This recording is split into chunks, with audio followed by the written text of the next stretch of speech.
निश्चितपणे आनंदाची बातमी आहे। महानगरपालिकेने जेव्हा दुसऱ्या लाटेचा प्रकोप मोठ्या प्रमाणात होता एप्रिलमध्ये आणि त्याच्यानंतर मे आणि जूनमध्ये, तर 1 एप्रिल ते 15 जून या दरम्यान मुंबईच्या 24 वॉर्डामध्ये आपण साधारणतः प्रत्येक वॉर्डामध्ये 100 याप्रमाणे 2400 आपल्याला सॅम्पल कलेक्ट करायचे होते। त्यापैकी 2175 सॅम्पल आपण कलेक्ट करू शकलो। त्याचं आपण सर्वेक्षण केलं, सिरो सर्वे केला, टेस्टिंग केलं। यामध्ये आपल्याला असं आढळून आलं की सर्वसाधारणपणे 51% पेक्षा जास्त बालकामध्ये अँटीबॉडीज म्हणजे प्रतिजैविके ही स्थापित झालेली आहेत। आणि ही स्थापित झाल्यामुळे त्यांना म्हणजे तिसऱ्या लाटेमध्ये असं सांगण्यात येत होतं की बालकांचं प्रमाण जास्त असेल बाधितामध्ये, तर ते प्रमाण कमी होण्यासाठी याची निश्चितपणे मदत होईल। पण हे जरी असलं तरी आपल्याला आवश्यक त्या उपाययोजना, औषधी काळजी घेणं आवश्यक आहे, हे सुद्धा इथे लक्षात घेण्यासारखं आहे। मुंबईमध्ये 18 वर्ष वयोगटाच्या खाली बालकांचं आपण सिरो सर्वेक्षणाचा मोहीम हाती घेतली होती। यामध्ये 1 एप्रिल 2021 ते 15 जून 2021 या दरम्यान प्रत्येक वॉर्डामध्ये किमान 100 बालकांचं म्हणजे 0 वर्ष वय असेल किंवा 18 वर्ष वयापेक्षा कमी असेल अशा बालकांचं आपण रक्त नमुने तपासणीसाठी घेतलेले होते। यापैकी 2175 रक्त नमुने आपल्याला उपलब्ध झाले। त्याचा आपण अभ्यास केला आणि अभ्यास केल्यानंतर असं लक्षात आलं की 51% पेक्षा जास्त बालकामध्ये प्रतिजैविके म्हणजे अँटीबॉडीज ह्या डेव्हलप झालेल्या आहेत। आणि त्यामुळे त्यांना तिसऱ्या लाटेमध्ये जो धोका आपण सांगत होतो की मोठ्या प्रमाणावर होईल, तर ही एक सकारात्मक बाब अशी म्हणता येईल। परंतु हे जरी असलं तरी महानगरपालिकेने आपली जी यंत्रणा आहे ती त्याची तयारी अत्यंत उच्च दर्जाची ठेवलेली आहे। तिसरी लाट येऊ नये ही सगळ्यांची आपली इच्छा आहे, तरी पण आपली तयारी पूर्ण असावी हा एक। आणि दुसरा मुद्दा की आपण सगळ्यांनी 51% बालकामध्ये जरी प्रतिजैविके झाली असली तरी कोविड ॲप्रोप्रिएट बिहेवियर हे सुद्धा पालन करणं तितकंच महत्त्वाचं ठरेल, हे सुद्धा मला इथे नमूद करावं असं वाटतं। सर, जे सॅम्पल्स आपण प्रत्येक वॉर्डामध्ये 100 मुलांचे घेतले, ही संख्या पुरेशी आहे का? म्हणजे जरी हे सॅम्पल्स असले किंवा सर्वे असला तरी ही संख्या पुरेशी वाटते आपल्याला? ही आपला सॅम्पल सर्वे होता हा म्हणजे कसं आहे की एखाद्या समूहामधून आपण प्रातिनिधिक स्वरूपामध्ये सॅम्पल घेतो। यामध्ये कोणताही आपण एक निकष ठेवलेला नव्हता। प्रायव्हेट लॅबमध्ये आणि पब्लिक लॅबमध्ये जे रक्त नमुने गोळा झालेले होते त्याचा आपण वापर केला आणि हे प्रातिनिधिक स्वरूपामध्ये आपण त्याचं सर्वेक्षण केलं। आणि सर्व ठिकाणी म्हणजे असं एखाद्या वॉर्डामध्ये असं आलं नाही की आपलं कमी आहे किंवा जास्त आहे। सर्व ठिकाणी आपल्याला समान पद्धतीचे म्हणजे 45% ते 58% अँटीबॉडीज डेव्हलप झाल्याचं आपलं प्रमाण मिळालेलं आहे। आणि हे निश्चितच चांगली बाब आहे। याचं कारण असं आहे की तिसरा जेव्हा आपण सिरो सर्वे केला होता त्यावेळेस 31% लोकांमध्ये आपल्याला अँटीबॉडीज डेव्हलप झालेल्या दिसल्या होत्या। बालकांचे प्रमाण त्यामध्ये 31%च्या जवळपास होतं। आता चौथ्या सिरो सर्वेमध्ये याचं प्रमाण ते 51%पेक्षा जास्त गेलेलं आहे आणि ही एक सकारात्मक बाब आहे असं म्हणता येईल। याचा आपल्या तिसऱ्या लाटेची जी काही तयारी आहे ज्याच्यामध्ये आपण विशेषतः लहान मुलांवर भर देणार होतो त्याच्यावर किती परिणाम होणार? आपण आपली तयारी आहे तशीच ठेवणार आहोत आणि त्यामध्ये कोणतंही तडजोड, कोणतंही कॉम्प्रोमाइज आपण करणार नाही। प्रत्येक जम्बो सेंटरमध्ये लहान बालकांसाठी वॉर्ड असेल, त्यांना आवश्यक असलेल्या उपकरणं असतील, औषधोपचार असेल आणि तज्ज्ञ डॉक्टर मंडळी असेल। यासोबतच आपण खाजगी क्षेत्रामधील डॉक्टरांना देखील प्रशिक्षित केलेलं आहे, त्यांचा देखील यामध्ये उपयोग होऊ शकेल। सर, ICMR काही अजून गाईडलाईन्स किंवा काही अजून गोष्टी कळलेल्या आहेत का? कारण 2 मतप्रवाह आहे। एक जण म्हणतात की लहान मुलांवर मोठ्या प्रमाणावर परिणाम होतील आणि दुसरा एक मत प्रवाह आहे की लहान मुलांना फारसा परिणाम होणार नाही। हे वेगवेगळे त्याला कारणं आहेत, कारण आतापर्यंत लसीकरण जे झालेलं आहे 18 वर्षापेक्षा जास्त वयोगटात झालेला आहे, हा एक भाग। दुसरा आपण आता पहिल्या लाट आणि दुसऱ्या लाटेचाच अभ्यास जर केला तर सुरुवातीला वरिष्ठ नागरिकांचं प्रमाण जास्त होतं, ते वय आता खाली येते आहे। आणि तिसरा मुद्दा आता बालकंसुद्धा आता बाहेर पडत आहेत किंवा 18 वर्ष वयोगटाच्या खालचे व्यक्ती देखील मोठ्या प्रमाणात बाहेर पडत आहेत आणि कोविड ॲप्रोप्रिएट बिहेवियर त्यांचं पालन होत नाही। तज्ज्ञ मंडळीचं म्हणणं थोडं विसंगत जरी असलं तरी आपली तयारी ही जर असली तर आपण कुठल्याही परिस्थितीचा सामना योग्य प्रकारे करू शकू. आणि त्यासाठीच आपण प्रत्येक जम्बो सेंटरमध्ये, प्रत्येक रुग्णालयामध्ये बालकावर उपचार करण्यासाठी आपण स्वतंत्र वॉर्ड तयार केलेला आहे आणि तिथे सगळी तयारी आपण ठेवलेली आहे. त्यामध्ये कुठलीही तडजोड आपण करणार नाही. लहान मुलांच्या लसीकरणाच्या संदर्भामध्ये मुंबईच्या हद्दीमध्ये काही लसीकरणाचे आपली जी प्राथमिक तयारी म्हणतो किंवा प्राथमिक डोजेस म्हणतो तो कोणाला देण्यात आलेला आहे का? तो त्या पद्धतीची काही तयारी झाली आहे का? ती सुरू आहे? सध्या तरी आपली ICMRनी काही कंपन्यांच्या लसींना चाचणी करण्यासाठी देशातील इतर रुग्णालयामध्ये परवानगी दिलेली होती. आणि आजच बातमी आलेली आहे की इमर्जन्सी यूज म्हणजे आपत्कालीन वापरासाठी 12 ते 18 वर्ष वयोगटाच्या वापरासाठी काही कंपन्यांनी अर्ज केलेला आहे. आणि तो जर अर्ज मंजूर झाला किंवा तशी परवानगी जर मिळाली तर मुंबईमध्ये त्याचा देखील वापर करण्याची आपली तयारी आहे. मुलांचं सुद्धा लसीकरण आत्ता जसं आपण मोठ्यांचं लसीकरण करतो त्या पद्धतीनं सुरू होऊ शकेल? त्यावर सूचना नेमक्या काय येतील, कारण मोठ्यांचं लसीकरण करण्यामध्ये आपण कोविन ॲपचा वापर करतो. त्याच्यामध्ये त्यांना इतर काही आजार आहे का याचीसुद्धा माहिती घेतो. त्यांचं लसीकरण केल्यानंतर त्यांना अर्धा तास आपण ऑब्झर्वेशनसाठी ठेवतो आणि काही इफेक्ट नसते तर त्यांना आपण घरी जाण्याची अनुमती देतो. या सूचनामध्ये केंद्र शासनाकडून काही बदल झाला किंवा ICMRकडून बदल झाला तर त्या बदलासापेक्ष आपण लसीकरणाची मोहीम पुढे नेऊ शकू अशी आम्ही तयारी केलेली आहे. सर, आणखी एक महत्त्वाचा प्रश्न म्हणजे की मोठ्यांचं लसीकरण आता आपण खूप मोठ्या प्रमाणावर करतोय. दिवसाला 1 लाखाचा टप्पासुद्धा आपण गाठलेला आहे. येत्या काळात हे लसीकरण 1 लाखावरून अधिक वाढवण्याचा पण विचार आहे? आपलं आधी क्षमता आपण दिवसेंदिवस वाढवतच आहोत.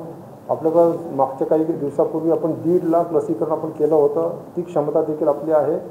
1.5 लाखापर्यंत देखील आपण लसीकरण करू शकतो. आपल्याला जर लससाठा योग्य प्रमाणात मिळाला तर ती संख्या वाढवायला आपल्याला कुठलीही अडचण नाही. आपली यंत्रणाही तयार आहे.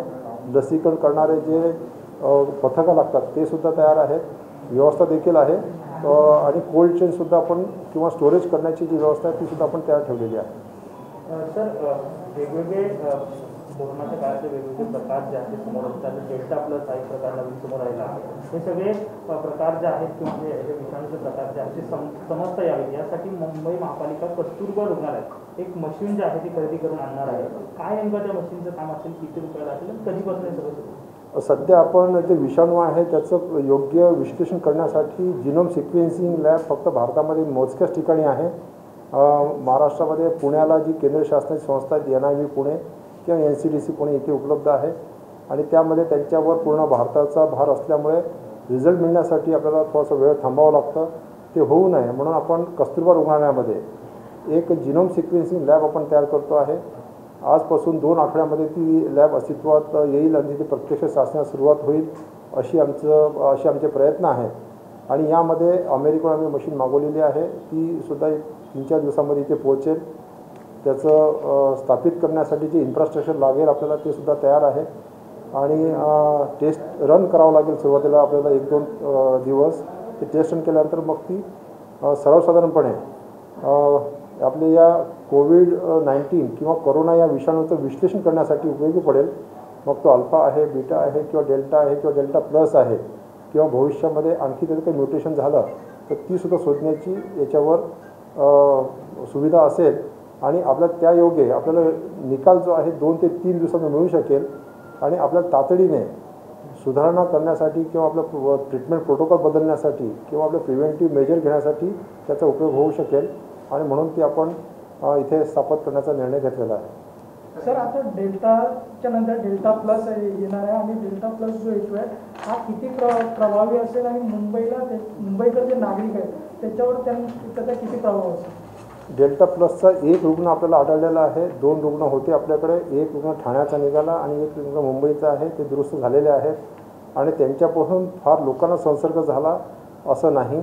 परंतु आपण अत्याधिक काळजी घेणं आवश्यक आहे. कारण आपण मास्क लावणे, हात धुणे आणि अंतर ठेवलं हे 3 गोष्टी जर केल्या तर डेल्टा प्लसच नव्हे तर इतर कोणत्याही विषाणूला आपण लांब ठेवू शकू आणि सुरक्षित राहू शकू. हे जरी असलं तरी आपल्या मुंबईमध्ये अजून काही प्रादुर्भाव त्याचा झालेला दिसत नाही आणि भविष्यामध्ये तो होऊ नये अशी देखील आपली अपेक्षा आहे. झाला तर आपली त्याच्यावर उपचार करण्यासाठी उपाययोजना करण्यासाठी आपली पूर्वतयारी पूर्ण झालेली आहे. डेल्टावर जी काही उपचार किंवा ती कुठली काही वेगळी आहे का, त्याचा सिक्वेन्स काही वेगळा आहे का? डेल्टाचं उपचार पद्धती जशी आपली त्याचे लक्षणं कोविडसारखेच आहेत, उपचार पद्धती देखील कोविडसारखीच आहे आणि प्रिव्हेंटिव्ह मेजर म्हणजे त्याला अंतरावर ठेवणे किंवा त्याला संसर्ग होऊ न देणे याची देखील उपचार म्हणजे कार्यपद्धती सारखीच आहे. फारसा त्यामध्ये बदल नाही. फक्त याची स्प्रेडेबिलिटी म्हणजे याचं जो इतर लोकांना इन्फेक्शन करण्याची शक्ती जी आहे ती जास्त प्रमाणात असल्यामुळे त्याच्यापासून अधिक काळजी घेणं आपल्याला आवश्यक आहे. तीसरी लहर में आने से पहले ऐसा बताया जाता था कि तीसरी लहर में बच्चों को ज़्यादा संसर्ग हो सकता है, वो ज़्यादा बाधित हो सकते हैं. इसलिए म्यूनिसिपल कॉरपोरेशन ने ये निर्णय लिया कि 1 अप्रैल से 15 जून तक 1 साल 0 साल से म्हणजे नवजात शिशु से लेकर 18 साल के बच्चों का सीरो सर्वे किया जाए. पूरे मुंबई के 24 वार्ड में हमने करीबन सैंपल इकट्ठा किए, पब्लिक लैब से इकट्ठा किया और प्राइवेट लैब से भी इकट्ठा किए.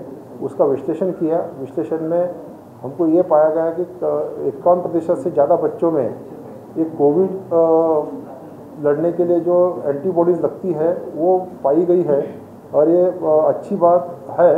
लेकिन फिर भी हमने हमारी जो तैयारी है, अगर तीसरी लहर में बच्चों को ज़्यादा संसर्ग हो जाता है, ज़्यादा बाधित हो सकते हैं, तो उनके लिए इलाज करने के लिए हमने पूरी तैयारी कायम रखी है. और हर एक वार्ड में, हर एक जम्बो हॉस्पिटल में और हर एक बड़े अस्पताल में हमने पीडियाट्रिक वार्ड एक बनाकर भी रखा है.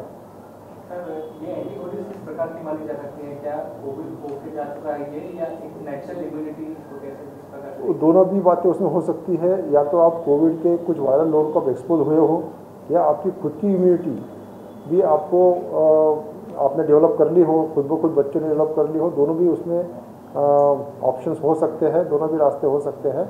और लेकिन ये सकारात्मक बात ज़रूर है कि 51% बच्चों में अगर एंटीबॉडीज़ पाए जाना, ये मतलब एक दिशा, हमारी जो ट्रीटमेंट की दिशा है, हमारी जो प्रिवेंटिव की दिशा है, उसको एक दिशा देने में ये कारगर साबित होगी, ऐसा हमको लगता है.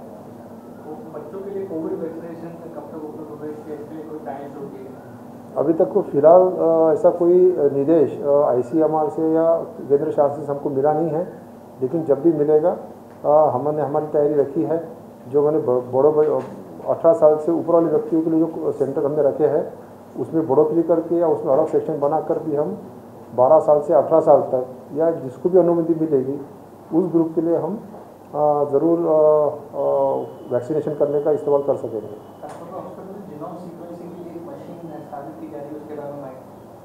और कस्तूरबा हॉस्पिटल में हम एक लैब बना रहे हैं, जीनोम सीक्वेंसिंग लैब.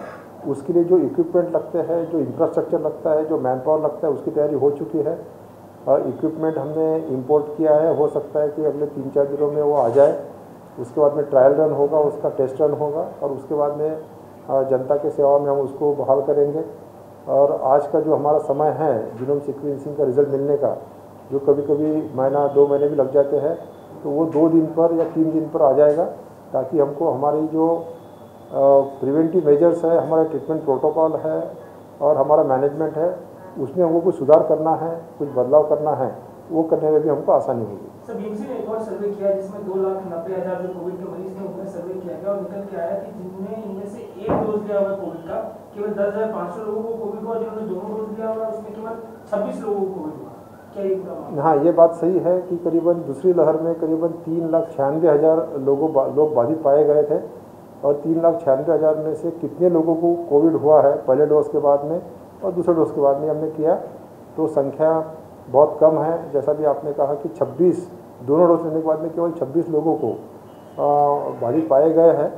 और प्रमाण ये कम ज़रूर है. लेकिन इसके बाद में भी मैं ये भी कहना चाहूँगा कि वैक्सीन ले लिया मतलब मैं सुरक्षित हो गया, ऐसी बात नहीं है. वैक्सीन लेने के बाद में भी आपको प्रोटोकॉल पालन करना है, कोविड एप्रोप्रिएट बिहेवियर पालन करना है, जैसे मास्क लगाना है, हाथ धोना है, अंतर रखना है, ये करना बहुत ज़रूरी है. सर, कुछ नंबर है अभी के टाइम पे स्पष्ट कर सकें कि कितने डोज हो गए, मुंबई में कितने सेकंड डोज कंप्लीट हो गए, कुल कितने डोजेज हो गए? अभी करीबन हमारे 52 लाख से ऊपर पहले डोज हो गए हैं और 10 लाख से ऊपर दूसरे डोज हो गए हैं. और इसमें दिन ब दिन अच्छी गति आ रही है. जैसा कि हमने कहा कि हमारी जो तैयारी थी वैक्सीनेशन की, वो तैयारी कारगर साबित हुई. और 1.5 लाख तक 2-3 दिन पहले हमने 1.5 लाख तक लोगों का भी एक दिन में वैक्सीनेशन किया है।